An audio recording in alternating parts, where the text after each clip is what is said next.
I read the 94-page indictment detailing why federal agents kicked down the doors of community members that were defending their neighbors from ICE, so you don't have to. NSPM7 is in full effect and it's coming for all of us.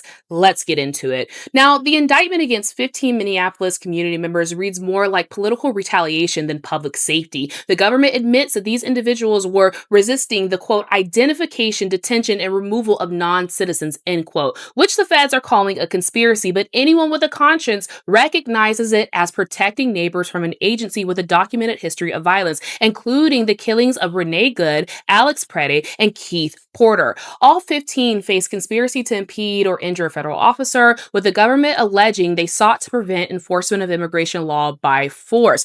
Also, they're saying they opposed U.S. government authority. Yes, this is in the indictment, and they impeded federal law enforcement. Individual defendants also face charges including solicitation to commit a crime of violence, interstate threats, interstate stalking, assault on a federal officer, assault with a dangerous weapon, that weapon being a vehicle, and destruction of government property exceeding $1,000, all allegedly stemming from actions between January and June 2026. Now, understand that these arrests are the local enforcement arm of NSPM7, which is a directive explicitly designed to weaponize law enforcement against anyone who fits the domestic terrorism identifiers, which include, but are not limited to, the following: anti-Americanism, anti-capitalism, and anti-Christianity, support for the overthrow of the United States government, extremism on migration, race, and gender, and hostility towards those who hold traditional American views on family, religion, and morality. Now, the indictment paints blockades, encrypted signal chats, and commuting following federal officers as evidence of a grand conspiracy. They point to providing gas masks and goggles to people at Delaney Hall who were getting tear gassed by the feds as conspiracy. But when you read closer, these are community defense tactics that were born out of desperation and fear